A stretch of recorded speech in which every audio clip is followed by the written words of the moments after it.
Hello there, I'm TJ the Brickwright and welcome to my Lego room. And today I'm really excited because I get to share with you a MOC that I have been working on for quite a while. It's been on my mind for a very long time and came from a whopping 3 different sources. Of course, this week is the reason I'm releasing it because I may not have time to do the UCS AT-AT puzzle build today.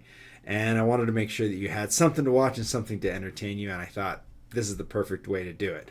I have a few family obligations today, and Lego takes a backseat to family. The second announcement I wanted to talk about is about the Palpatine Final Order Shuttle contest. And it's a reminder that we now are really close to only having a month left.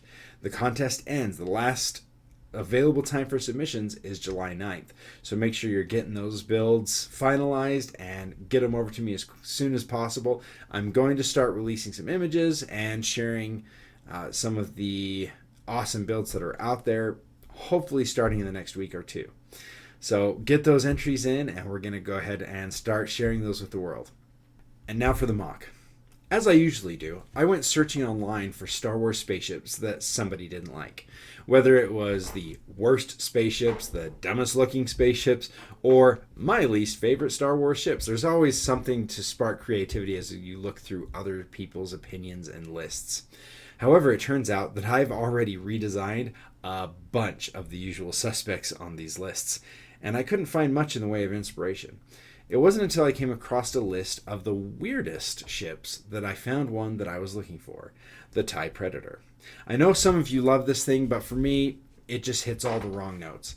In an effort to showcase advancing technology, it's a design pet peeve of mine to give a ship upgraded status without any visual cues. The Predator does this in spades, keeping the eyeball of the TIE Fighter the same size, or actually a little bit smaller, but then saying now it has a hyperdrive and faster engines. On top of this, there is one other glaring design flaw, in my opinion. It's aerodynamics. I know, they're make-believe spaceships in a make-believe universe, but there seems to be a rule that spaceships in Star Wars should look like they can actually fly with the right propulsion. But these things, the TIE Predators, have 2 giant sails attached to the side that would make it ridiculously difficult to fly in atmosphere. Like, completely impractical. Now, I suppose I wouldn't mind flying one of these if the power goes out. It could probably give you a pretty soft landing when you spread those wings out. But other than that, there's no possible way the ship could even get to 60 miles an hour on a planet with any kind of atmosphere. Okay, so I'm done pointing out the issues. I mean, I know there's some of you who probably saw them when they first showed up in Legends and enjoy the ship in all its glory, but to me, it's pretty ridiculous. Okay, now I'm done. Now we come to my trip in 2021 to the Hill Air Force Museum here in Utah, where I fell in love with the giant 6-bladed helicopters like the Sikorsky CH-53E Super Stallion. There was something about the multiple blades working together in perfect synchronization that I just couldn't get out of my mind. But as I explored designs and ideas, nothing ever landed even remotely close to the feeling of looking at those blades. And so the search continued. Of course, I'd like to say that I eventually combined these ideas from that point, but I did not. I needed one additional push to make the connection. And in this case, the final puzzle piece came from an incredibly fertile creative ground that is the ILM Art Challenge on ArtStation. I came across a series of art called simply TIE Fighter Evolution by Joseph Diaz, and suddenly everything clicked. I quickly started combining the wing shape of the Predator with a wing configuration that combined the basic idea of the TIE Fighter Evolution and the feeling of the 6-bladed helicopter. The end result was this. I call it the TIE Cyclone. Now that I've given you an out-of-universe history of how I came up with the design, we're going to get into the in-universe data. But first thing I wanted to do is show off something really cool about this ship. The reason I call it the Cyclone is because when you start spinning it like this, it creates an interesting, I don't know what the effect is called, but there's like a blurred motion, but it almost looks like there are even more wings than there are, just for a second. And so I called it the Cyclone because of the psychedelic look that it had when it was spinning. All right, let's get some close-ups, shall we? This tie would have been reserved for only the most elite pilots in the galaxy.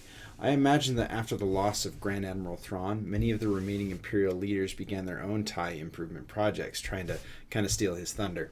One such officer, Moff Sikor, named after the Sikorsky helicopter that inspired the ship, was responsible for this particular model. Developed from the original TIE Defender plans, the Cyclone stripped down many of the original advantages in favor of a more traditional Imperial naval doctrine. The hyperdrive was removed, as were the more bulky collection panels, and in their place came rotating wings, an increase in speed, and 3 different types of lasers. Rapid-firing light and medium cannons on the ball, and then heavy laser cannons on the center wings on the outside. And now, of course, the wings. A major concern that happens to me when designing a TIE fighter is how the pilot gets in and out. In this case, with the wings sticking out so far, I knew that the wings would need to get out of the way no matter what. And so I came up with a few different designs on how that could happen. Relying on stands and floor-mounted supports like the one I had here always seems a bit troublesome for TIE fighter design. But as always, that was nothing that a good old-fashioned build section couldn't fix, and from my previous experience with the Javelin and Glaive came this. Comes down, lands, pilot can go ahead and jump out here. Nice and open cockpit. And then when he wants to take off, he can just pop up and take off again. It took an insane amount of time to design this, and it has a lot of different connections than the other ships I've designed, but in the end it turned out just as good as I'd hoped. I had my kids play with it a bunch, and once I had their seal of approval, I started working on putting up the instructions on rebrickable.com and getting ready to show all of you. So the instructions are up on Rebrickable as of right now, and they may have gone up the day before this video, so some of you, if you actually follow me on Rebrickable, will have had a head start on these instructions.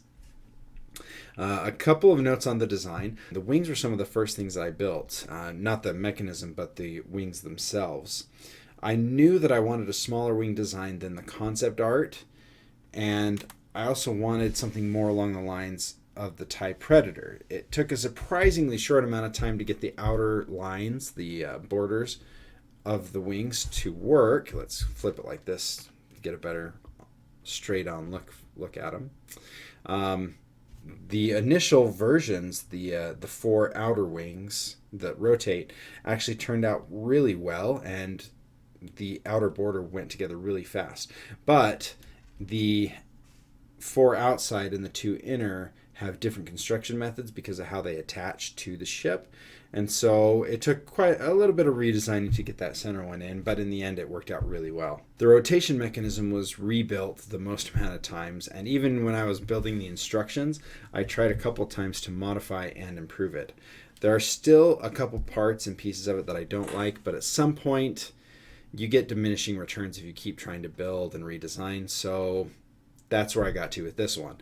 I really wanted the rotation mechanism to be as hidden as possible on the ship, and I think it turned out really well. I put on the bottom side of it 2 slopes next to each other, and then this little red indicator is one of the main ways you can see exactly where you're supposed to place your fingers to open the mechanism.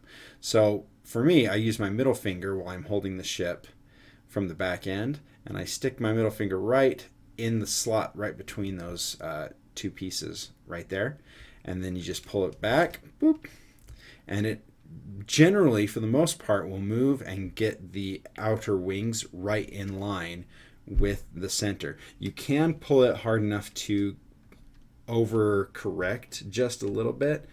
All right, there we go.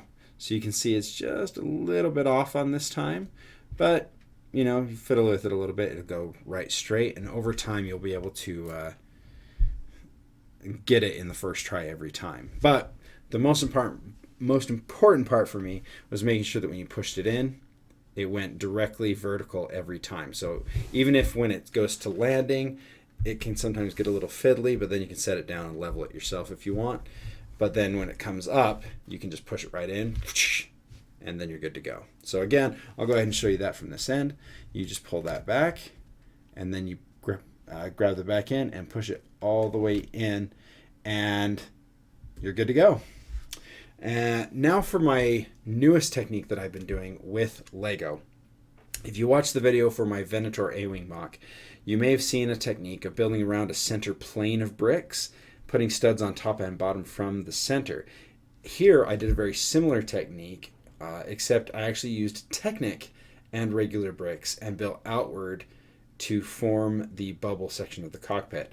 This not only gave me a greater variety of parts to work with, but also let me build the cockpit with the round portions, sorry, I'm getting tongue-tied, perfectly mirrored from each other.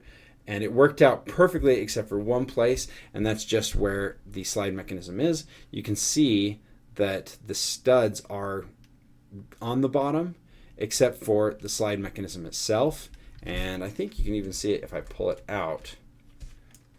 All right. You can see I have some underside studs on the slide mechanism. But otherwise, everything is built going from the center, studs on bottom, studs on top, and then a little bit of studs on the side construction to form that really nice symmetrical bubble. I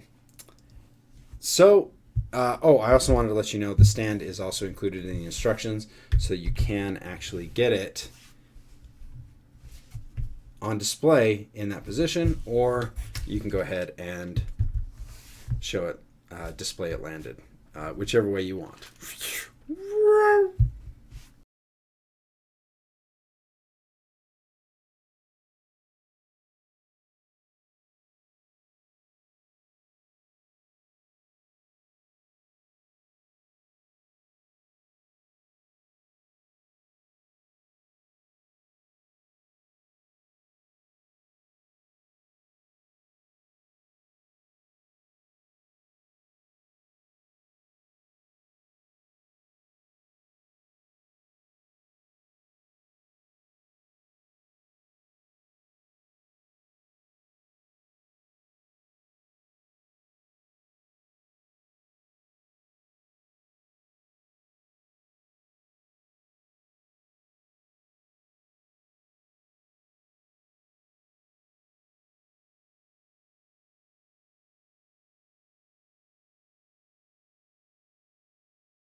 Well, I hope you enjoyed this look into the build and the story of the TIE Cyclone. Do one little spin again there for you. Again, the instructions are available on rebrickable.com. The link should be down in the description. So until next time, play well. Bye.